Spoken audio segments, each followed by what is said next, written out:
ხალბატონო ნინელი, ცოტა ხნით რომ დავბრუნდეთ ბავშვობაში. როგორც ვიცი, იყავით პირველი მერცხალი და აქედან გამომდინარე ძალიან განებივრებული ბავშვი. და ვიცი კიდევ ნინელის მურაბის ამბავი. ეს რომ მოგვიყვეთ, როგორი იყო თქვენი ბავშვობა, როგორ გახსენდებათ? ბავშვობა ყველასთვის ბედნიერი ხანაა, მით უმეტეს როცა ბებია და ბაბუა გყავს, ამას არაფერი არ ჯობია. მე გვიან გარდამეცვალა ბაბუა. ჩემთვის მაშინ დავფიქრდი და ვთქვი, რომ აი მაშინ გავიზარდე ნამდვილად. მიუხედავად იმისა, რომ უკვე გათხოვილიც ვიყავი, ოჯახი მქონდა ჩემი, მაგრამ ვიდრე ბაბუა იყო, ჩემი თავი სულ ის პატარა მეგონა და აი ის მოგონებებში და იმ რაღაცა იმ მუხჩი ვიყავი, როგორც ბავშვობაში, იმიტომ რომ ბაბუა ძალიან დიდ სიყვარულს და სიხარულს მჩუქნი და ყველა ბუნებრივია ყველასთან ერთად, მაგრამ ის მაინც ჩემთვის განსაკუთრებული იყო. მეორე ბაბუა სამწუხაროდ 37 წლის მერე არავის არ უნახავს, მოვლენებს bis მერე, ცოცხალი აღარ იყო და ამიტომ არ მახსოვს და მყავდა ორი ბებია და ერთი ბაბუა და ამიტომ მეტყობა ბაბუა განსაკუთრებულად მიყვარდა. ეხლა თქვენ მურაბა მკითხეთ და კი ბატონო ეს ერთ-ერთი ესეთი ტკბილი მოგონება და ხშირად როცა რამე მურაბას ვსინჯავს სადმე სტუმრად, სულ მახსენდება რომ მე მქონდა სპეციალური მურაბა, რომელსაც მხოლოდ ჩემთვის ხარშავდნენ, ბებია და ბაბუა მიკეთებდნენ ამას, ეს იყო თეთრი ბლის მურაბა, შიგნით მოხალული, კურკის მაგივრად მოხალული თხილით. და უფრო მეტიც ბაბუას 5 შვილიშვილი ყავდა, მაგრამ ეს მხოლოდ ჩემი მურაბა იყო, ეწერა ნინელის მურაბა.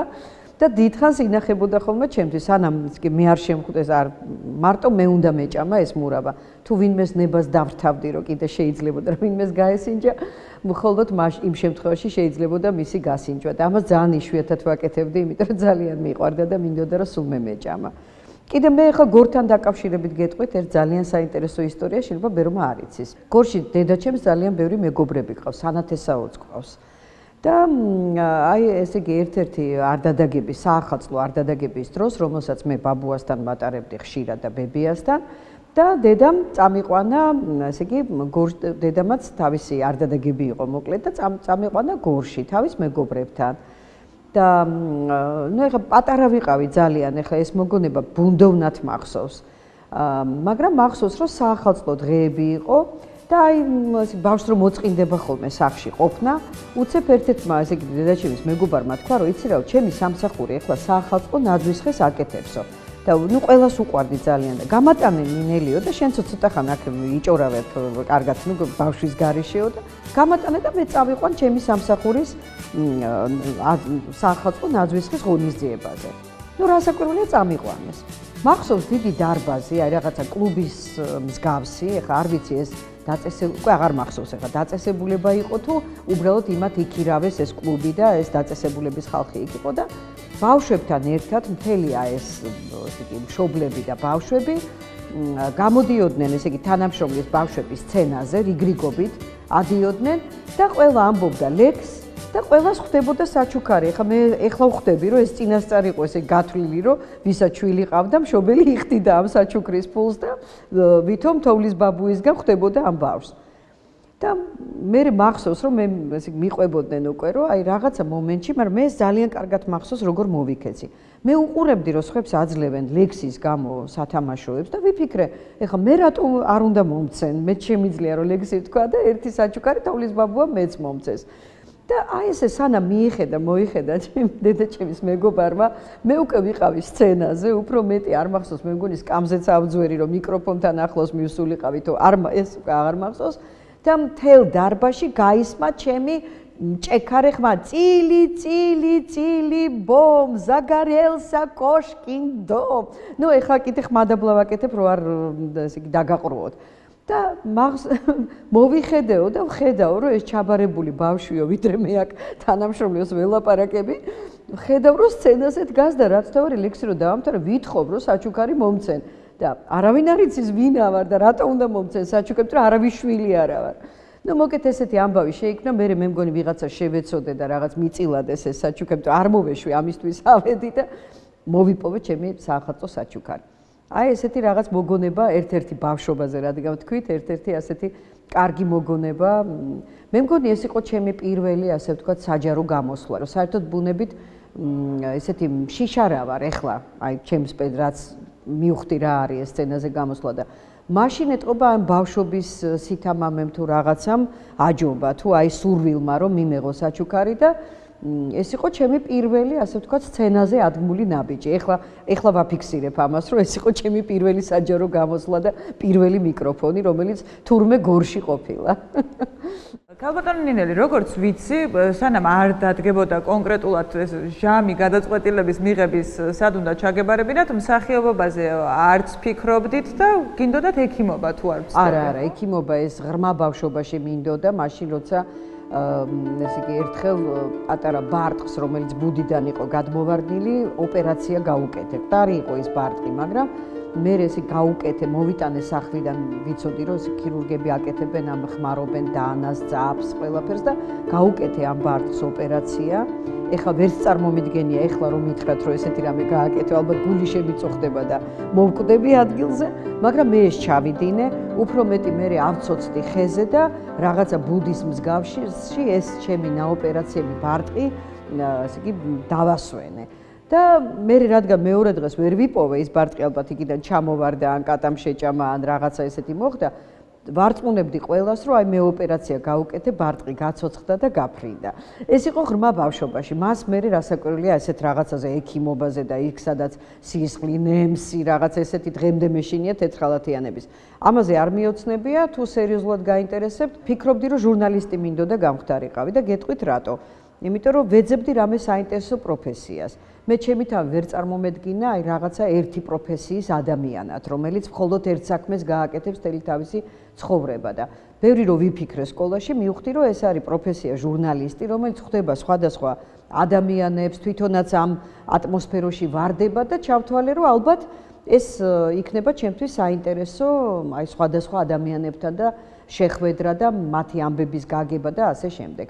მაგრამ სულ სხვანაირად დატრიალდა ესე იგი ჩემი ამბავი სკოლას რო გამთავრებდი ჩემი კლასელის დეიდამ რომელიც თითქმის ჩვენი თანატოლი იყო უბრალოდ დეიდა იყო მითხრა რომ შენ არ გიფიქრიაო მსახიობობაზე არასოდესო და მე ვთხარი არა თქო არ მიფიქრია და არც მინდა თქო იცი რა შენგანო მე ვფიქრობ რომ კარგი მსახიობი გამოვაო და მოდი აბა ვსინჯოთო და ჩუმად წამიყვანა მე-9 კლასში ვიყავი მაშინ 10 წელი იყო სწავლა და მე-9 კლასში წამიყვანა ესეთი კონსულტაციები ტარდება ხოლმე გამოცდების წინ თეატრალურ ინსტიტუტში მაშინ ინსტიტუტი ერქვა ამას შოთა რუსთაველის სახელობის თეატრალური ინსტიტუტი და მე მოვხდი ამ ასე ვთქვათ კონსულტაციაზე და იქ კონსულტაცია რა ხდება რომ გამოგიძახებენ ან ლექსი უნდა წაიკითხო ან იმღერო ან რასაც რა დავალებასაც მოგცემენ ეწუდი გააკეთო და მე ეს ყველაფერი გავაკეთე იქ რაღაც ლექსი მოვამზადე აღარ მახსოვს რა ლექსი რაღაცა წავიკითხე და რო დავამთავრეთ დაინტერესდა ბატონი გურამ ჩერქეზიშვილი ატარებდა ამ კონსულტაციას და არ გამოგვიშვა და დაგვიძახა რომ მორჩა ეს კონსულტაცია რომ ისო აუცილებლად ჩააბაროს და შემოიტანოს განცხადებაო და ჩვენ აღმოჩნდით შერცხვენილები, იმიტომ რომ მოვიტყუილე ფაქტიურად ეს იყო ჩემი ტყუილი, იმიტომ რომ არ ვიყავი მე-10 კლასში, ჩვენ ჩუმად შევიპარეთ დასაზვერად. და გავწითლდი რაღაცა შევწუხდი ძალიან და ამ დეიდამ უთხრა რომ იცით რაო ჩვენ აესე უბრალოდო გვაინტერესებდა და ტყუილი არა უშავსო იმან უთხრა ძალიან კარგი ეს ერთი წელი თუ კიდე აქო აუცილებლადო გაისა თუ შემოიტანოს საბუთები. აი ეს შემთხვევით აღმოჩნდი და სხვათა შორის რომ არა სულ ვამბობ ამას ბატონი მიშა თუმანიშვილი ჩვენ დღეს ვერ ავწდებით ამაზე საუბარს ბუნებრივია.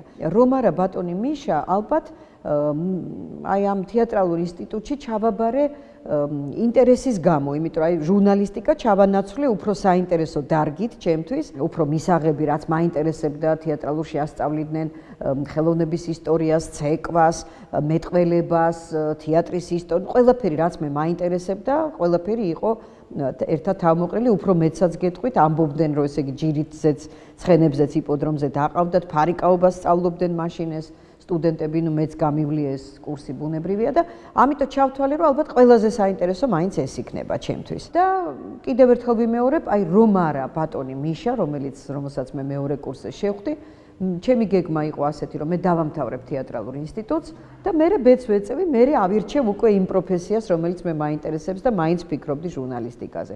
თუმცა ყველაფერი ასე შეტრიალდა აბსოლუტურად 180 გრადუსით და აღარაფერი არ მაინტერესებდა ერთადერთი რაც მე მინდოდა ბატონ მიშას გვერდზე ყოფილიყავი. იმასაც არ ფიქრობდი სხვათა შორის, რომ აუცილებლად მსახიობი უნდა გამოსულიყავი. თვითონ ეს პროცესი იმდენად მაინტერესებდა, თვითონ ბატონი მიშა იმდენად მაინტერესებდა და მინდოდა რომ ის გვერდით ყოფილიყავი, რომ თეატრალურ ინსტიტუტსაც რო ვამთავრებდი, მაშინაც ასეთი გადაწყვეტილება მივიღე, როცა მეკითხებოდნენ, აი რომელ თეატრში წახვალთ, სად გინდათ, როგორ გინდათ, მე ვეუბნებოდი, რომ თუ ბატონ მიშას არ დავჭირდი თავის თეატრში, არც ერთ თეატრში არ ვაპირებდი წასვლას. მაგრამ საბედნიეროდ აღმოჩნდა ისე, რომ მე მესამე კურსზე უკვე ამ ჩემთვის საოცნებო თეატრში ვითამაშე. სამჩემი სადიპლომო სპექტაკლი, ძალიან მნიშვნელოვანი სპექტაკლი, ვაშა თაბუკაშვილის პიესის მიხედვით არაბებს მიღმა გაზაფხულია, სადაც ზუსტად შევხვდი ჩემს პარტნიორს და შემდეგ უკვე ცხოვრების პარტნიორს ზაზა მიქაშევიძეს, ჩვენ შეყვარებულებს თამაშობდით და მე ინსტიტუტის დამთავრების შემდეგ პირდაპირ ბატონმა მიშამ წამომიყვანა ამ თეატრში და დღემდე ამ თეატრის მსახიობი ვარ. ამიტომ ფაქტიურად ეს ასე ვთქვათ ბედისწერა იყო ჩემი, მე მგონი, მე ასე მგონია. რა იყო, რამ მოგხიბლად, მოგნუსხათ, აი რის გამო აირჩიეთ ესე გამორჩეულად თქვენი პედაგოგი ბატონი მიშა? მე არ ამირჩევია ბატონი მიშა, ბატონმა მიშამ აირჩია ჩვენი კურსი და მოვიდა ჩვენი კურსი ჯგუფის ხელმძღვანელად. რით იცით რა, ამას ძალიან ბევრი ამბობს, არა მარტო ისინი, ვინც ბატონ მიშასთან ან სწავლობდნენ, ან აი ამდენი დრო ეხლა მე გამოვიდა რომ მთელი ჩემი შეგნებული ცხოვრება ბატონ მიშას გვერდით ვიყავი 4 წელი ინსტიტუტში, ინსტიტუტის მერე რომ დავამთავრე, პირდაპირ ამ თეატრში წამოვედი და რა ვიცი, მე მგონი 35 წელია ამ თეატრში, არც ვიცი უკვე რამდენი, ძალიან დიდი დროა. და ბატონ მიშა დღეს არ არის, მაგრამ ბოლო ასე იგი ამოსუნთქვამდე ერთად ვიყავით და თუ კი რამე გაუკეთებია სპექტაკლი, ყველაფერში მონაწილეობა მიმიღია და აქტიურად ასე იგი ერთად ვიყავით. მაგრამ მარტო ასეთი ადამიანები კი ახლა ვისაც კითხავთ ამ თეატრში, ყველა გეტყვით, რომ ყველა მონოსხულია და ყველასთვის ბატონი მიშა არის რასაკვირველია, უპირობო, როგორ გითხრათ რა, გურუ ნამდვილი რა და ნამდვილი დიდი ოსტატი, დიდი რეჟისორი და ბევრისთვის უკვე თანამოაზრე და მეგობარი. მეც აი ამ რიცხვში ვარ, ვისთვისაც ის აი ამ ეტაპებს გადიოდა, დაიწყო როგორც კერპი, ბატონი მიშა ინსტიტუტში ჩემთვის იყო კერპი, რომელსაც მე ძალიან დიდხანს მოუნდი, რომ ეს კერპი ასე ვთქვათ ჩამომეგდო, ასე ვთქვათ და მიმეღო ბატონი მიშა როგორც ადამიანი, ჩვეულებრივი არ იყო, ეს არაჩვეულებრივი ადამიანი იყო, მაგრამ ამასაც დიდი დრო დაჭირდა, იმიტომ რომ ინსტიტუტში მე მახსოვს ნატაშა შენგელაია და მე როგორ დავსდევდით ბატონ მიშას, უკვე წუხდა მე, იმიტომ რომ დაამთავრებდა ლექციას, გავიქცეოდით, ვიცოდით მისი მარშრუტი, რომ ეხლა ამდერეფნით წავა რომელიღაც თავის კაბინეტში და გავიქცეოდით წინ, დავდგებოდით ესე და უყურებდით როგორც აი არ ვიცი ღვთაებას. და ის შემოგხედავდა გაკვირვებული, იმიტომ რომ ეხლა ამ წუთას ლექციაზე ვიჯექით და რა უნდა ამ გოგოებს. მერე კიდე ესე იგი შემოგხედავდა დარწმუნებული ვარ, რომ სიამოვნებდა გულში და ძალიან მოწონდა, მაგრამ ჩვენ ამაზე არ ვფიქრობდით. გვინდოდა რომ მასთან ერთად ყოფილიყავით. მერე კიდე გავიქცეოდით და კიდე წინ დავხვდებოდით, ესე იგი გავძრებოდით გამოძე წინ დავხვდებოდით და აი ესე ვაცილებდით კაბინეტიდან კაბინეტამდე. მერე დაამთავრებდა კიდე იქ დავხვდებოდით რომ გამოდიოდა. ეს იყოს რაღაცა საოცარი მოწაფის და მასწავლებლის აი ძალიან დიდი სიყვარული, პატივისცემა, რიდი, იმიტომ რომ ძალიან დიდი იყო ბატონი მიშა და რაც დრო გადის, კიდე უფრო მის სიდიდეს კიდე უფრო მეტად გრძნობ და ვხედავ. და ძალიან ხშირად მენატრება ეხლა რომ მყავდეს, აი ძალიან ბევრ პრობლემებს ამაცილებდა, არა მარტო დაუშვათ თეატრში, არამედ ის უკვე ბოლო წლებში თამამად შემიძლია ვთქვა, რომ მეგობრობდით და ალბათ ჩემ ცხოვრების პრობლემებში ძალიან გამომადგებოდა ბატონი მიშა. აი ვერ გეტყვით რა ხიბლი ქონდა ბატონ მიშას. ბატონ მიშა არასოდეს არაფერს არ ესეთი იმითი გაგებით არ გასწავლიდათ, რომ შენ ასე უნდა მოიქცე, ასე უნდა გააკეთო. არასოდეს ამას არ გეუბნებოდა. პირადი მაგალითით ის მას როგორი დამოკიდებულებაც ჰქონდა თავის საქმისადმი, პროფესიისადმი, როგორი ექცეოდა ის თავის საქმეს, როგორ მოდიოდა, როგორ ემზადებოდა, როგორ იხარჯებოდა. ეს იყო შენთვის სწორედ სწავლება. მას არ ჭირდებოდა, რომ გინდა თუ არა ესე მოიქეცი, ისე მოიქეცი. და ეს სხვათა შორის ძალიან კარგი გამოცდილებაა და ყველას ურჩევდი, რომ თუ ვინმეს რამე გინდათ გადასცეთ ან ასწავლოთ, თქვენ მოიქეცით ისე როგორც საჭირო. ეს ბავშვებთანაც ძალიან გამოგვადგება, ახალგაზრდებთანაც, იმიტომ რომ ყოველთვის ახალგაზრდას აღიზიანებს, როცა რაღაცას ასწავლიან, რომ აი ესე გააკეთე ასე და მერე ხედავს ორმაგ სტანდარტს, რომ შენ ასე არ იქცევი. და გინდა რომ შენი შვილი ესე მოიქცეს ან ის ახალგაზრდა ვისაც ასწავლი. ესე არაფერი არ გამოდის და როცა შენ ხედავ შენი მასწავლებლის თუ შენი მშობლის თუ აი ამ უფროსის თავდადებას ის როგორ იქცევა, ეს ყველაზე უკეთესი გაკვეთილია. და მაინც ვერ გიპასუხეთ რა ხიბლი ქონდა. მიუხედავად იმისა, რომ კიდევ ერთხელ ვიმეორებ, რომ ის ადამიანებიც, ვისაც 5 წუთიანი შეხება ქონია ბატონ მიშასთან, ან აი ესე სადღაც უთქვამთ, რომ აი სადღაც ვიყავით და ბატონი მიშა შემოვიდა, ან მე ყველა იბრალებს, რომ ისი შეგირდია, კარგი გაგებით იბრალებს, იმიტომ რომ მას ჰქონდა უნარი, რომ ნებისმიერი ადამიანი თავის თანამოაზრედ გაეხადა იმ დიდ საქმეში, რასაც შემოქმედება ქვია, რასაც თეატრის სიყვარული ქვია, ხელოვნების სიყვარული ქვია, მუსიკის სიყვარული ქვია. და ამიტომ ის ძალიან ბევრ ადამიანებს აერთიანებს. და კიდევ ერთი ალბათ ესეთი ძალიან მნიშვნელოვანი რამ მას შეეძლო ყველა აი ახლა ამ თეატრში ვისაც არ უნდა კითხოთ რომ ბატონი მიშა იმისთვის რა ყველას თავისი ბატონი მიშა ყავს და ყველა დარწმუნებული რომ აი ისე როგორც მასთან იყო ბატონი მიშა ისე არავისთან აი მასთან იყო განსაკუთრებულად. აი ჩემთანაც მე ვფიქრობ რომ ჩემთან განსაკუთრებულად იყო. ვისაც თიც არ დაადებთ, ყველა გეტყვით რომ განსაკუთრებულად. ეს მხოლოდ დიდ ადამიანებს შეუძლიათ რომ თავისი სიყვარული, თავისი ურთიერთობა აი ამდენ ადამიანს ისე მისცენ, რომ ყველა იყოს დარწმუნებული, რომ ის არის განსაკუთრებული. ეს ძალიან მნიშვნელოვანია ალბათ ჩვენთვის ადამიანებისთვის, ჩვენ ეს მოგწონს, როცა განსაკუთრებული ვართ და განსაკუთრებით იმ ადამიანებისთვის, ვინც ძალიან გვიყვარს და ჩვენთვისაც განსაკუთრებულები არიან. ალბათ აი ეს ხიბლი ქონდა ბატონ მიშას. ის დიდი ოსტატი იყო, დიდი ნიჭი ყოველთვის თავისთავად უკვე ხიბლია. როცა ნიჭიერ ადამიანს ხვდები, სანამ გაიცნობ და რაღაც ის უკვე ძალიან მოქმედებს შენზე და ჩვენ ძალიან დიდ ადამიანზე ვლაპარაკობთ, ძალიან დიდ მაესტროზე, ძალიან დიდ პიროვნებაზე, დიდ რეჟისორზე, დიდ მასწავლებელზე და ეს ყველაფერი ერთად აღებული, რასაკვირველია, არის სწორედ ის, რითიც ვიხიბლებოდით ყველანი მის გარშემო. მეუღლე ახსენეთ თქვენ და მინდა მეუღლეზეც რომ ვისაუბროთ ერთ თეატრში თამაშობთ, ბევრ სპექტაკლში ერთად ხართ დაკავებულები. არის ეს რაღაცნაირად გრძნობთ ხოლმე მხარდაჭერას, როდესაც გადიხართ სცენაზე და როდესაც თქვენი მეუღლე არის. ანუ ღელვა მაგ დროს ნაკლებია თუ მეტი? არა, მეტია, ზედმეტად მეტია. ესე იგი მე როცა ჩვენ დარაბებს პირველი სპექტაკლი ჩემი და ზაზასი იყო, მე ზაზა არის, ესე იგი ზაზას ჯგუფმა როცა დაამთავრა, ჩვენმა ჯგუფმა მაშინ ჩააბარა. ანუ აი ეს არის ჩვენ შორის განსხვავება. ასაკს ვამბობ და აი ჯგუფებს შორის განსხვავებას, იმიტომ რომ ხანდახან მეუბნებიან რომ თქვენ ერთ ჯგუფში იყავით, არ ვიყავით. იმიტომ რომ ზაზას, მზიარაბულს, მურმანს, სულ ბატონობით მიმართავდით. ესენი ლექციაზე რომ შემოდიოდნენ, ჩვენ გვაკანკალებდა არანაკლებად, როგორც ბატონი მიშა და ბატონი ნუგზა ბაგრატიონი ჩვენი ასისტენტი იყო ჯგუფის, არანაკლებად გვეშინოდა მათი დასწრება ლექციაზე. იმიტომ რომ ესენი უკვე იყვნენ ცნობილი მსახიობები. მე სანამ ჩავაბარებდი, დავდიოდი ინსტიტუტში მათ სპექტაკლებზე, ეს გახმაურებული სპექტაკლები იყო, ლორკა, ახალგაზრდა გვარდია, ну, მოკლედ ფერმო კარებს აჯახუნებენ და ისინი უკვე ხედავდი, რომ ვაიმე როგორი მსახიობები არიან და აი ჩემი ოცნება იყო. მერე მოხდა სასწაული, რომ დაამთავრეს და შეიქმნა აი ეს თეატრი. ფაქტიურად მათ შექმნეს, ხო, ეს თეატრი ბატონ მიშასთან ერთად. ეს რამხელა რაღაცა, ეს ისეთი რამეა, რაც ძალიან იშვიათად ხდება. უამრავი ჯგუფი ამთავრებს თეატრალურ ინსტიტუტს და ნაწილდებიან სხვადასხვა თეატრში და აქ ასეთი ბედნიერება იყო, რომ ბატონ მიშამ შექმნა ახალი თეატრი და ესენი იყვნენ ამ ახალი თეატრის წევრები. ეს დიდი შურის ობიექტი იყო, თქვენ წარმოიდგინეთ და ჩვენ ვიყავით უკვე შემდეგი და ყველას გულში ქონდა, რომ აი ვინ მოხდება ამ საოცნებო თეატრში, ჩვენ დავდიოდით აქ გვიყენებდნენ ხოლმე ჭინკები ერქვა ამ ესე იგი ამ სტატუსს ერქვა ჭინკა. ძალიან მომწონს ეს ჭინკების ინსტიტუტი ერქვა.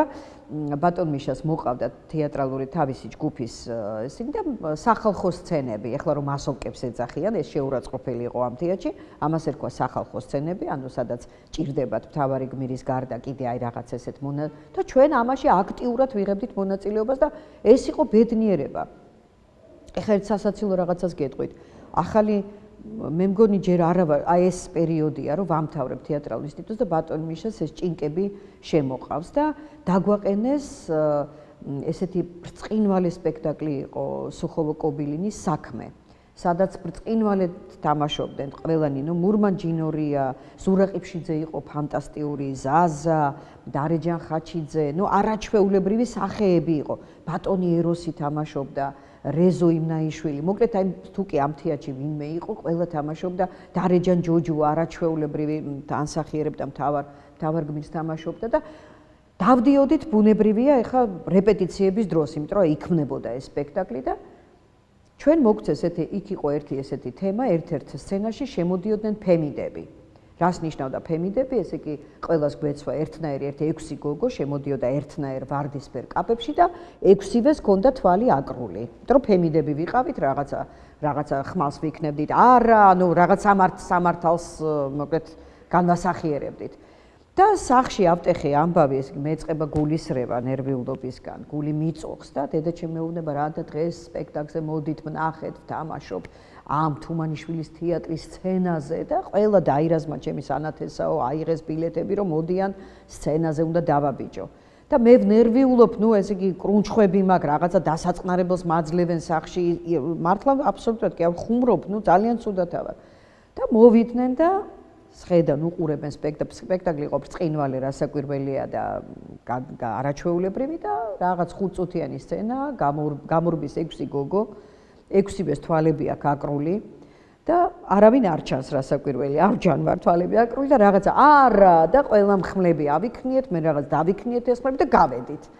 და სახში რომ მოვედი, იყო ამაზე ერთი ამბავი, რომ ამაზე ნერვიულობდიო, ეს იყო ვერც მივხვდით რომელი იდექი, საერთოდ რომელი იყავი იმ 6-დანო. და მე ვამბობდი როგორ არა, მე ვიყავი, აი მესამე რო იდგა, პირველი, მეორე არა, მესამე ხმალს რო იქნებ და მე ვიყავი და აი ესეთი ამბავი იყო, მაგრამ ამას მოყვა მე ძალიან სერიოზული შემოთავაზება, უკვე ცოტნე ნაკაშიძემ როცა აიღო ეს პიესა აქ დასადგმელად, დარაბევს მიღმა გაზაფხულია და მოითხოვა რომ მე მინდა რომ აი სტუდენტმა ითამაშოს. ეს ძალიან დიდი მოვლენა იყო ჩემთვის, რასაკვირველია პირველ რიგში და ძალიან საპასუხისმგებლო, იმიტომ რომ ჩემ საოცნებო სცენაზე მესამე კურსზე ჯერ მე სტუდენტი ვარ, არა მაქვს დამთავრებული და მაძლევენ მთავარ როლს. და ვისთან არც მეტი არც ნაკლები ზაზა მიქაშავიძესთან უნდა ვითამაშო. იქ მურმანი თამაშობს, ამირანაშო. მოკლედ ესენი ყველანი თამაშობენ, მეგი წულუკიძე. მოკლედ, აი ესე ჭკუაზე არა ვარ და შედგა ეს პრემიერა ძალიან კარგად, ძალიან დიდი წარმატებით და ეს იყო ფაქტიურად ჩემი მთავარი როლი მესამე კურსზე ვითამაშე. ანუ ჯერ საკურსო არ მქონდა ნათამაშები ინსტიტუტში, უკვე ვითამაშე გამოვიდა აი აქ თეატრის სცენაზე. აქედან დაიწყო მე ამ სპექტაკლმა ეთყობა გაამჟღავნა ჩვენი ასე ვთქვათ ურთიერთობების სურვილები ჩემი და ზაზას, იმიტომ რომ მანამდე ეს მაინც უფრო დახურულად და ისე ხდებოდა. კი, ეხლა ჩვენებმა აღნიშნეს რომ რატო დადის ეს ზაზა სულ ჩვენი ჯგუფის კეიფებზე და სადაც ჩვენ მივდივართ, ყველგან ჩვენ დაგვყვება და რა უნდა ამ ზაზა მიქაშავიძეს რატოა, რატომ ღერის ჩვენთან დაიჭერს ამ გიტარას და ღერის და არის ერთ ამბავში. მოკლედ ბოლოს აღმოჩნდა რატო დადის და რატო ღერის და მეც რატო მიხარია მისი სიარული, აი ეს უკვე დარაბებზე გაირკვა ეს ყველაფერი. და ეს უკვე იყო მეოთხე კურსი, როცა უკვე ჩვენ ფაქტიურად უკვე თამაშობდით კიდევაც ამ დარაბებს მიღმა გაზაფხულს, მაგრამ უკვე ვფიქრობდით ძალიან სერიოზულად ჩვენს სხვა პარტნიორობაზე. და ველოდებოდით ინსტიტუტის დამთავრებას და სეზონის დახურვას, იმიტომ რომ სხვა დრო არ იქნებოდა ამისთვის და ეს აუცილებლად ზაფხულში უნდა მომხდარიყო და სწორედ ზაფხულში დავიწერეთ ჯვარი 28 ივლისს. წელს ძალიან დიდი თარიღი შეგვისრულდა, არ ვიცი უკვე 35 წელია თუ რამდენი, მეშინია უკვე თქმა, რაღაცა ძალიან დიდი თარიღი გვაქვს. და მოკლედ აი ესე დაიწყო ჩვენი უკვე პარტნიორობა ოჯახურის და მსახიობურიც. მას მერე ბევრ სპექტაკლში ვართ ერთად და მინდა გითხრათ, რომ რასაკვირველია ძალიან ვღელავ ხოლმე. აი ჩვენი პატარა ქალაქი, იცით თქვენ რომ თამაშობდა ბატონი გოგი გეგეჭკორი და ზაზა თამაშობდა, ორივე თამაშობდნენ ერთ და იმავე როლს და გაცილებით უფრო ლაღად გრძნობდი თავს და წყმარად, როცა ბატონი გოგი იყო, იმიტომ რომ ეს სანერვიულო მეხსნებოდა და როცა ზაზა თამაშობდა, ნუ ორმაგად თამაშობდი ამას, იმიტომ რომ პირველი ზაზას შემოსვლა, ეხლაც როცა ჩვენი პატარა ქალაქი ინიშნება, თავიდან ბოლომდე კულისაში ვზივარ, იმიტომ ძალიან მიყვარს ეს სპექტაკლი და ვამბობ, რომ რაც სცენაზე, იმის იქით კიდევ უფრო საინტერესოა, რაც კულისაში ხდება. როგორ ემზადება რუსიკო, ზურა, იქ ჩემი შვილები, ვინც თამაშობენ, იქ პატრა სკამი მიდგას კულისაში, ფატა ბარათაშვილი, როგორ მამხნევებს ხოლმე და ვზივარ იმ სკამ, არ აქვს მნიშვნელობა, ჩემი სცენა არის თუ არ არის, ვზივარ იმ კულისაში და ყველა სიტყვას ვისმენ, ამიტომ ძალიან ძნელია, როცა შენი ახლობელი დგას სცენაზე და შენს უგეშინია, რომ აბა ინტონაციაში რამე ხوار შეეშალა, ან ხوار წაიბორძიკა, ან ხوار ღელავს, აი ამას შენ უკვე გრძნობ მისი გამოსვლით, მისი სიტყვით, მის როგორ მიდის სცენა, კარგად წავიდა, ცუდად წავიდა და რასაკვირველია ეს გაცილებით უფრო რთულია.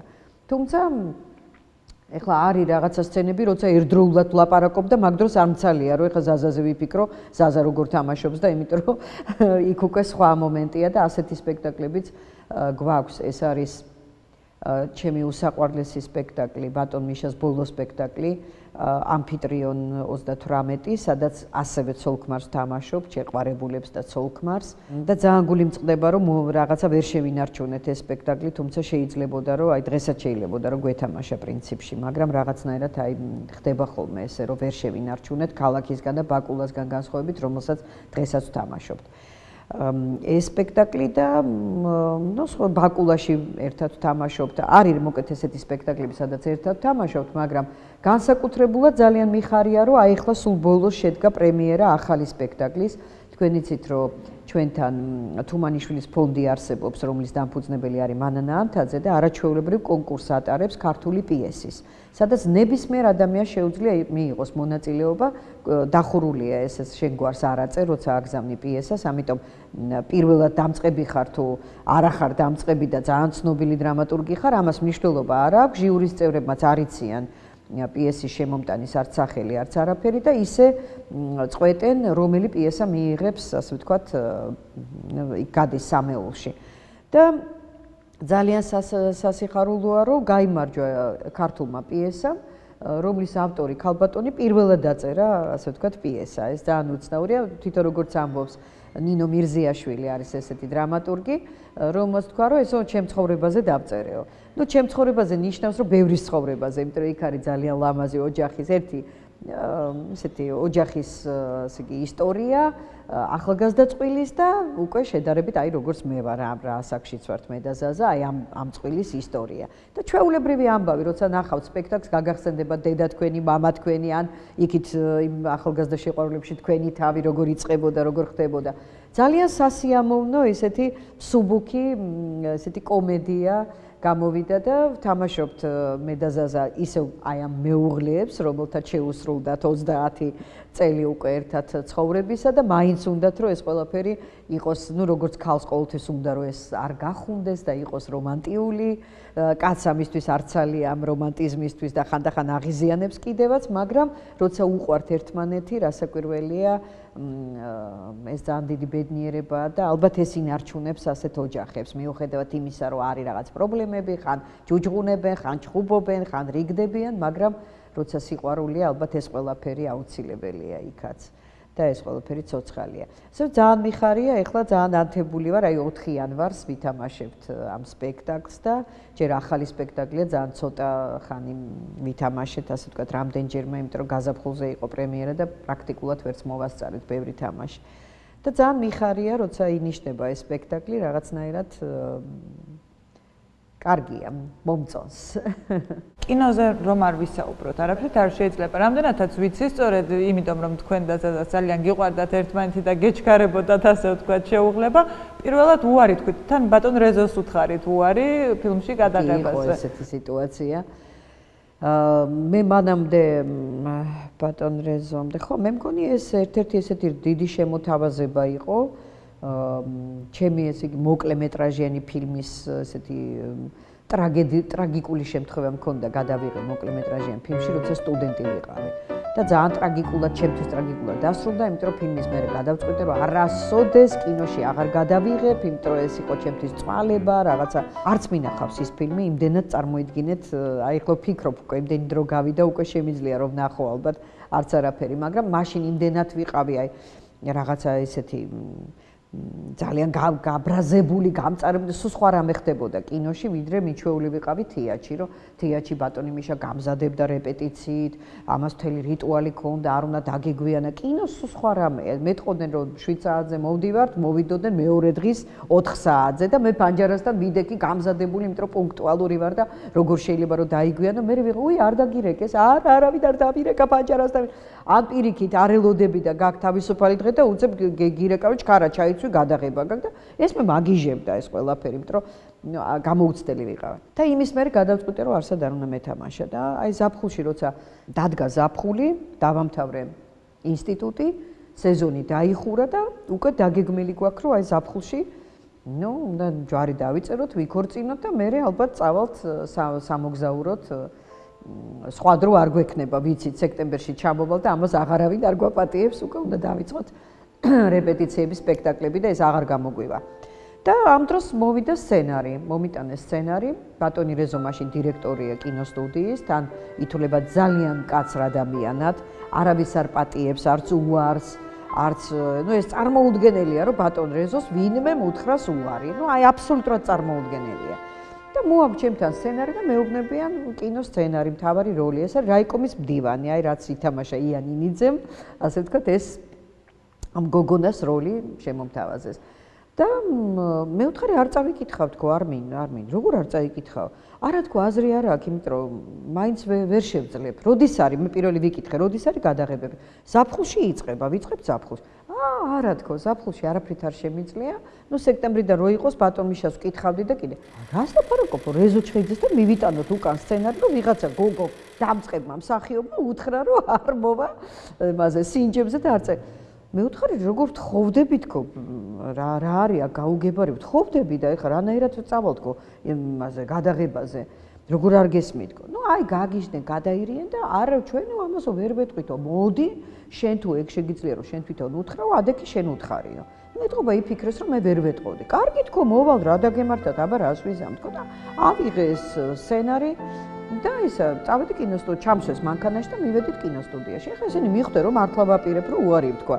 და მოამზდებენ უკან დირექტორი, არაჩვეულებრივი დირექტორი, არაჩვეულებრივი ხალხი, ასისტენტები და მოამზდებენ და იცოდ შენო როგორო ეხლა შეხვალო კი მე ვთხარი აბა ვთხოვდები და აბა რა ვქნა თქო და როგორო შენ იცი რომ არასოდეს კინოში აღარავინ არ გადაგიღებსო შენ გესმისო რომ რეზო ჩხეიძეს უარი არ უნდა უთხრაო მორჩა დამთავრდა შენი კარიერა შენ არასოდეს კინოში არავინ ხელს არ მოკიდებ დამთავრდა უფრო მეტიო ეს ჩვენ თეატრს ერქვა კინომსახიობთა თეატრი ეს ჩვენი თეატრიაო დამთავრდა ამბავიო თეატრშიც აღარავინ არ გათამაშებს და ამაზე მე გავიცინე ახლა მე ვთხარი კი აბა ბატონი მიშა არ მათამაშა და მოკეთ ესენი სერიოზულად არიან მე ძალიან ჩვეულებრივად ვარ და მე გადამიდგნენ პირდაპირ კაბინეტის წინ და მეუბნებიან რომ არ შეხვიდე არა დაიღუპები გოგო შენ გესმის ეს რა არის მორჩა დამთავრდა შენი კარიერა ეხლა იწყებ და არ შეხვდე მაშინებენ მე ვთქვი კარგით ნუ არ გამოვა თქო არანაირად დამთავრდეს ვთხოვდები მე ვთქვი და გავაღე კარები და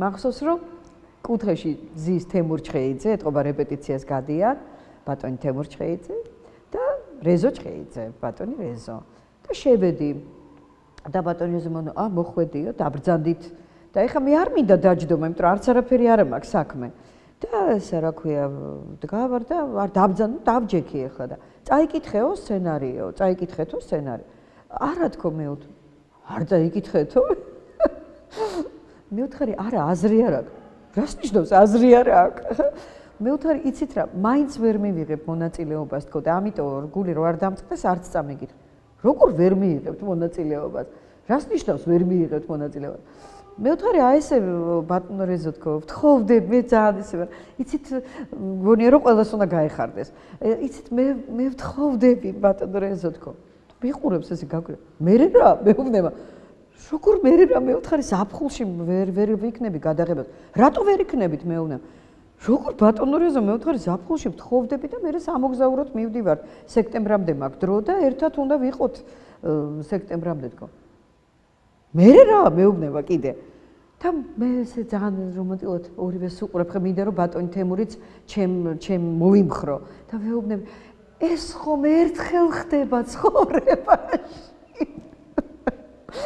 და უკვე ამაზე თემურჩხეიძე ვერ მოიფიქრა ვერ მოითმინა ბატონ თემური და ხედავ რომ აი სადღაც აქ მაშინ ეპარება ღიმილი ბატონესო ძალიან გაბრაზებულია კიდე მეუბნება მე რა მეუბნება ხო და მეუთხარი არა თქო ბატონო რეზო ვერა და მოიფიქრეთო ესო კარგათო კი მეუთხარი როგორ არ მოვიფიქრე მეტი დრო აღარ მექნება სექტემბერში ვერ გავთხოვდები და უნდა ზაფხულში გავთხოვდე თქო და დავდე სცენარი აბსოლუტურად ბუზის გაფრენა ისმის და მოვტრიალდი კარგად ბრძანდები და გამოვედი აი ეს დამთავრდა ეს ამბავი მაგრამ ესე არ დამთავრდა და ნუ ამის მერე ყველა ელოდება რომ ბატონ რეზო ან მე თეატრიდან და გამაგდონ ან ნუ ეხა კინოს რო დავემშვიდობე კი ბატონო თანახმავა სიყვარულის გამო რას არ დაემშვიდობებ მაგრამ ეხა თეატრიდან გაგდება მე არ მინდა და დაიწყო ეს გადაღებები და რაღაც ყველაფერი მიჩუმდა თეატრში ვარ ჩვეულებრივად თამაშობ რეპეტიციები მიდის ახალი სპექტაკლიც რაღაცა მიდის რეპერტუარი და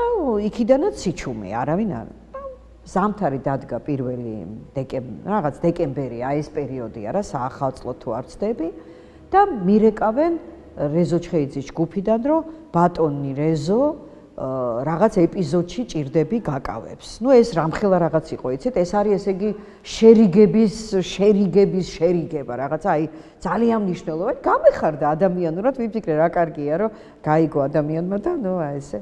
და მე ვთხარი კი ბატონო, ბატონ მიშას ვეტყვი, ბატონ მიშაც ხა ბატონ რეზოსგან ძალიან დავალებული იყო ეს თეატრი, იმიტომ რომ თავისთავად რომ ეს ახალგაზრდა თეატრი ამ შენობაში, სადაც მე გარემონტდა და სადაც გაიხსნა ეს თეატრი, ეს ბატონ რეზოს და ბატონ აკაკი დვალიშვილის დიდი დამსახურება იყო და ამას სიცოცხლის ბოლომდე ბატონი მიშა ამას ძალიან კარგად გრძნობდა და სულ ემადლიერებოდა ბატონ რეზოს, რომ მართლა მისი დამსახურება იყო, რომ ჩვენ ესეთი ფუფუნება მოგვცა და ამ თეატრში, ასე ვთქვათ, თეატრი დაარსდა და აი შენობა გამოიყო ჩვენთვის. და მოკეთ მეც ძალიან გამეხარდა და მომიტანე სცენარი, აი ეს წაიკითხე ამ გვერდზე, მოემზადე ბორჯომში არის გადაღებები, ზაზაც წამომყვა ეხლა მე ბაკურიანში წავალ ვისრიალებო, ბარემ არ რაღაც რადგან ბატონმა მიშამ გაგვიშვა ერთად რომ არ იყო ჩემი სპექტაკლი და ზაზასიც არ იყო და რაღაც ის 5 დღე გადაღები, ზაზამ თქვა მეც წამოვალო შენთან ერთად და ვიქნები ამ იმაში, მე ვითხი ბაკურიანში წავალ სასრიალო, ჩემ ბორჯომში გადაღებები გექნება, უი რა კარგია. ჩავედით ისეთი ლამაზი ზამთარია რაღაცა დაბარდნილი აი ისეთი ლამაზია იქაურობა გადაპენტილი დიდი თოვლი მოვიდა რაღაც ასწაული და ეს ნაძვები ღამე რო გადიხარ ნუ ძალიან რომანტიკული იყო ეს ღამე დავსეირნობით მოკლედ აი ამ ხელა ფიფქები თოვლს სასტუმროში გავჩერდით არავინ არ მეძახის ჩავედი ერთი დღე გავიდა ორი დღე გავიდა არავინ არ მეძახის ნუ მესამე დღეს ჩამოდის ჩემი ძალიან ახლობელი კოლეგა ნინო ბურდული დედასთან ერთად ისიც წამოვიდა დედა ჩემსაც ეცალა და ბარემო რადგანო რაღაცა ეს 5 დღე რაზე ჩამოხოდი ნინო ეპიზოდში მიიღებავსო ბატონმა რეზომო დამიძახავ რომ ეპიზოდში უი რა კარგია თქო ერთად ვიქნები ნუ ძალიან ბედნიერები ვართ ყველა ნაცნობები იქ უამრავი ახლა გადაღებაზე მსახიობები ყველას ვიცნობთ რა ძალიან მხიარულად და კარგად ვატარებ დროს და ერთ დღესაც მეძახიან რომ ბატონი რეზო გიბარებთ სასტუმროში რეპეტიცია უნდა გაიაროთ და წავედი ამ რეპეტიციაზე, კარი იღე და შევდივარ და ნინოც მომყვება. ხო და მეცო რეპეტიცია მაქვს, ძალიან კარგი თქო და შევედით მე და ნინო და აბა გადაშალეთო რაღაც არ მახსოვს რომელიღაცა გვერდი, გადავშალეთ. და აბა წაიკითხეთო. ხო და კითხულობდა, არავინ არ არის იქ, რო წავიკითხო, რაღაც ხო უნდა წავიკითხო და არის ესეთი სცენა, რომ ბატონი თემური, გმირი რაიკომის დივანი მოდის ბორჯომის რაღაც ქუჩის დაღმართზე და ვიღაცა გოგონას ბიჭები ესვრიან გუნდას და გოგონა ამბობს არ მესროლოთ რა და ბატონი თემური იღიმება თუ რაღაცას ესე აკეთებს აღარ აი ესეთი ეპიზოდია ნუ ახლა მივხვდი რომ ბატონი თემური არა ვარ ბიჭები არა ვარ ეს გოგონა ხო არ მესროლოთ რა მაქვს ტექსტი ეხლა ნინომაც გადაშალა და რომელი წავიკითხო და აი გოგო რაც არისო ხა გადავხედეთ ერთმანეთს, მივხვდით რომ ერთ და იმავე როლზე ვართ მე და ნინო, აი ეს არ მესროლო რა ვართ ორივე. და მე ჩემთვის ვიფიქრე, აჰა, ალბათ ეს არის ბატონ რეზოს დასჯის მეთოდი, რომ ესე იგი ჩამოგვიყვანა და ორივეს გვაქვს ეს ეპიზოდი გადასაღები და ეხა არ ვიცი სინამდვილეში რა მოხდა. უბრალოდ ეს იყო შეცდომა ასისტენტების და აი რაღაცნაირად ორივეს დაგვირეკეს და იფიქრეს ან ერთს ეცლება, ან მეორეს და აღმოჩნდა რომ ორივეს გვცალია და ორივე აღმოჩნდით ამ გაუგებრობაში თუ ეს იყო რაღაცა მაინც რაღაცა გადახდა სამაგიეროსი ვერ გეტყვით ეხლა ამას არც მიკითხავს არასოდეს ბატონ რეზოსთვის იმიტომ რომ ძალიან კარგი დრო გავატარეთ და დამთავრდა იმითი რომ მე და ნინომ ეს ფრაზა გავიყავით არ ბიჭებო არ გესროლოთ რა თუ რაღაც არ გესროლოთ და ორივე ვართ ამ შვენიერ ეპიზოდში მადლიერი ვარ მისი რომ მე შემდეგ ფილმებშიც ძალიან ბევრმა რეჟისორმა გადამიღო მაგრამ აი ესე დასრულდა ჩვენი ასე ვთქვათ ამოვწურეთ ამითი ჩვენი გაუგებრობა არ შემიძლია კუკარაჩაზე არ კითხოთ ეს არის ალბათ რა ვიცი მე საქართველოში არ მეგულება ადამიანი რომელსაც არ უყვარდეს ეს ნაწარმოები და შემდეგ არაჩვეულებრივი ფილმი მართლა იშვიათია რომ ნაწარმოებს რო წაიკითხავს შემდეგ ფილმაც ესეთი ეფექტი მოახდინოს და ამხელა სიყვარული დაიმსახუროს სხვათა შორის ქალბატონი ქეთი დოლიძე სულ ამბობს ხოლმე რომ აი ნინელიო ამ ფილმშიო ჩემ ფილმშიო ყველაზე ლამაზი იყო აი თქვენ როგორ იხსენებთ ამ ფილმს და რა დაგიტოვათ ამ ფილმმა ну პირველი ვთქვათ რომ მართლა უკვე საკულტო ფილმი გამოვიდა მართლა არ მეგულება ადამიანი ვისაც ეს ფილმი არ კონდეს ნანახი და ძალიან ხშირად ამ ფილმს უკვე ვებრძვი იმიტომ რომ ხანდახან ვფიქრობ რა მეტი აღარაფერი არ ვითამაშია ან არ გამიკეთებია იმდენად პოპულარული გახდა პირველივე გავუშვით თუ არა ეკრანზე გახდა საოცრად საყვარელი და პოპულარული ფილმი და ეს რასაკვირველია პირველ რიგში არის ნოდარ დუმბაძის დამსახურება მისი ამ უკვდავი მართლა საოცარი ნაწარმოების და მერე რასაკვირველია რეჟისორის ქეთი დოლიძის ლამას რო ამბობს იქ იყო მიშა მედნიკოვი რომელიც ხშირად ქეთის ოპერატორი ესეთ საყვარელი ოპერატორი და მე ჩემი საყვარელი ოპერატორი ჩვენ რაღაცა პაროლები ქონდა ხოლმე როგორ უნდა გამოვჩენილიყავი ძალიან ლამაზი და რაღაცა როცა გადაღლილი ვიყავი ხოლმე რაღაცას დამიძახ ნინელი დამიძახებდა და ეს იყო პაროლი მე ვიცოდი რომ ესე იგი რაღაცა უნდა შემეცვალა ან განათების მხრივ თავი ცოტა ზევით ამეწია იმიტომ რომ ესენი როცა ვიღლები ესენი ძალიან მიჩანს ხოლმე და ქონდა ჩვენი პაროლი და ამიტომ მართალია ქეთი რომ ძალიან ლამაზად ვარ გადაღებული ასე ვთქვა. შეიძლება იმიტომ რომ ძალიან ახალგაზრდა ვარ ესეც არის, მაგრამ ჩვენ მე შემდეგაც ვიმუშავეთ ბატონ მიშა მედნიკოვთან და ყოველთვის მის ფილმში, ქეთისთან ფილმში მიშა ყოველთვის ბატონ მიშა მუშაობს და მართლა ძალიან ბევრი ძალიან კარგი პორტრეტებია. სხვა რა შემიძლია, ესეც ის ფილმია, სადაც მე არ მინდოდა გადაღება ამ როლზე, ინგას როლზე. და ქეთის დამსახურება, აი რასაც ქვია, თოკი გამომავა და ძალით მიმიყვანა სინჯებზე. იმიტომ რომ ძალიან ვიბრძოდი, რომ ქეთი ეს არ არის ჩემი როლი, ვეუბნებოდი. ეს არ არის ჩემი გასაკეთებელი როლი. თანაც იცით, იყო ძალიან ბევრი ადამიანი ისინჯებოდა ამ როლზე, თუმცა ქეთის თავიდანვე პირველივე წამიდან უნდოდა რომ მე მეთამაშე ეს როლი, მაგრამ მაშინ წესი იყო ესეთი, რომ აუცილებლად რამდენიმე უნდა გაგესინჯა მსახიობი და მე იქ რაღაც საბჭოთო კომისია ხა ზუსტად არ ვიცი, ამას გაუშვებდნენ ამ სინჯებს და ყველას უნდა ეთქვა დასტური, რომელი ესე იგი მსახიობი უნდა აიყვანო. და აი ქეთი მახსოვს ძალით, აი ესე ჩხუბით, რასაც ქვია, რომ აი შენ რა გინდა, მოდი გადავიღოთ და ის მახსოვს, მე მაქვს იმ სინჯის ფოტოები, რაღაცა ძველი ესეთი ჟაკეტი ვიპოვე, რაღაცა ესეთი, რაღაცა თმებიც მე მოვიფიქრე, რაღაცნაირად გავიკეთე და აი სინჯები გადავიღეთ და ნუ მე აღმოჩნდა რომ მართლა დამამტკიცეს მე და ქეთი გაიტანა თავისი, რასაც ქვია, როგორც ეხერხება ქეთის. და მე ვემადლიერები ამის გამო, იმიტომ რომ ალბათ სამწუხარო იქნებოდა მე რომ ძალიან დამეჯინა და ასე ვთქვათ, გამეტანა ჩემი, ეს როლი არ შემხვდებოდა და არ ვითამაშებდი. და ალბათ ძალიან ცუდი იქნებოდა.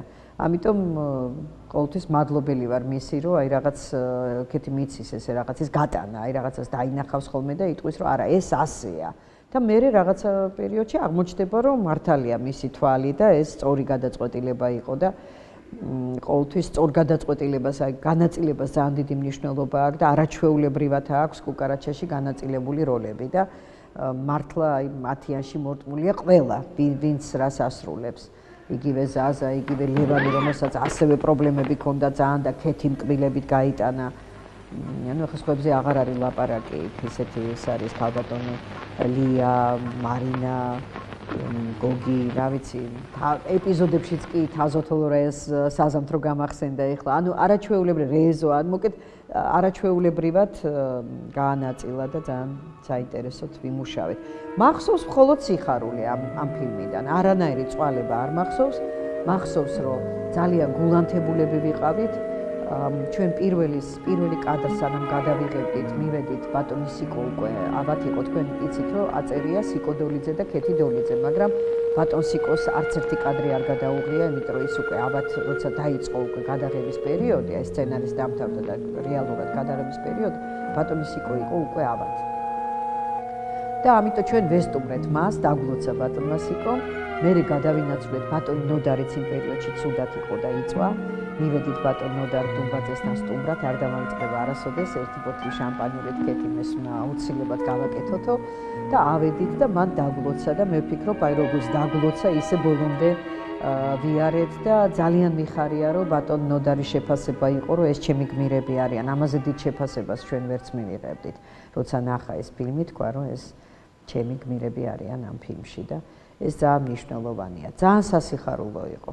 რადგან 2015 წელი რომ გადავხედოთ თქვენს ცხოვრებას აქამდე, რამდენად სწორი არჩევანი გააკეთეთ თქვენი აზრით ცხოვრების განმავლობაში, როდესაც პროფესიას ირჩევდით, როდესაც მეუღლეს ირჩევდით, ასე ვთქვათ, და ეს გადაწყვეტილებების ნაბიჯები, რომელსაც დგამდით, კმაყოფილი ხართ თუ არა ამით და 2015 წელს რას უსურვებდით საკუთარ თავს და ქართულ ხალხს? რა ვიცი, ესე მე ყოველ ახალ წელს ვფიქრობ ამაზე სხვათა შორის. ალბათ ახალი წელი როცა უკვე გადააბიჭებ და ახალი წელი დგება, ყველა ადამიანი თავის თავს ასეთ შეკითხვას სადღაც გულში, გულის სიღრმეში უსვამს. ჩემთვის ეს წელი ძალიან ისეთი იყო, ბედნიერი წელი იყო. რას გეტყვით, რა სიხარული მომიტანა ამ წელმა. 21 წელი ეს უკვე ყველა მიცის და ამიტომ ეხლა თამამად შემიძლია ვთქვა, იცით ჩვენი ესე იგი სახლის და კარის პრობლემები და ბოლო 1-6 წელი ჩვენ თბილისში ახალ წელს აღარ ხვდებოდით, იმიტომ რომ რაღაცა ესეთი რაღაც მოხდა ერთ-ერთ ნაკირავებში ჭერი ჩამომივარდა ზუსტად საახალწლოდ. და ესე გზაზას მუშტი პირველად ცხოვრებაში დავარტყი მაგიდაზე მუშტი, რომ ვიდრე ჩემი სახლი არ მეღირსება, მე ახალ წელს აღარ შევხვდები თბილისში და ამასაც არ ავალაგებ.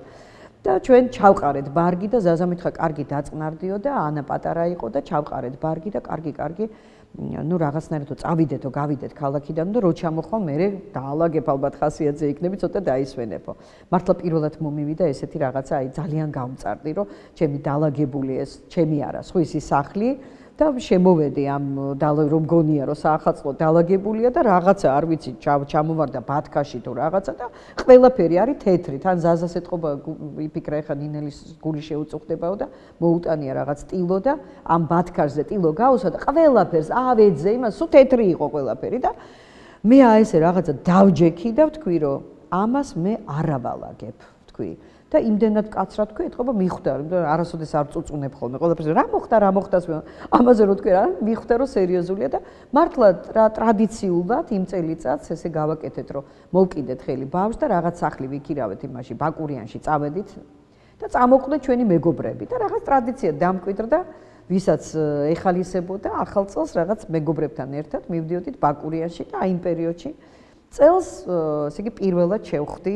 ჩემს სახლში, რასაც ქვია ახალ წელს და ეს ამ წელმა მართლა დიდი სტრესის გარდა მომიტანა ძალიან დიდი სიხარული. იცით, მე იმდენად არა, როგორც ალბათ ჩემ ქალიშვილს, რომელიც 17 წლის თავზე პირველად თავის ლოგინში ჩაწვა და თავის ოთახში დაწვა და თავის სახლში, ასე ვთქვათ და ეს ყველა ადამიანს უსურვებ, რომ არ განეცადოს ის, რაც მე დავუშვათ 21 წელი და ვიცი, რომ ბევრი ადამიანია ესეთი, თქვენ იცით, რომ ამ სფეროში ყავს, ასე ვთქვათ, ბევრი ვიცი ეს სფერო ძალიან კარგად და აი ღმერთმა აშოროს ყველას ეს, იმიტომ რომ ყველა ადამიანს, ახალგაზრდას, ძველგაზრდას, ყველას თავისი ჭერი უნდა და მე უსურვებდი ყველას, რომ ყველას ქონოდეს თავისი კერა, თავისი ჭერი.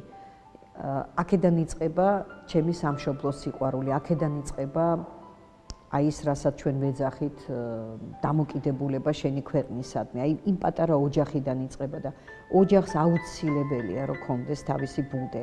ისე სხვანაირად არ შეიძლება და თუ რამე პრობლემებს ჩვენ ხედავთ, ალბათ სწორედ მოდის მაინც იქედან, რომ აი ეს დაიშალა, დაირღვა, აი ეს ინსტიტუტი, ოჯახის ინსტიტუტი რაღაცნაირად მოიშალა და ეს ყველაფერი ერთმანეთზეა გადაჯაჭვული.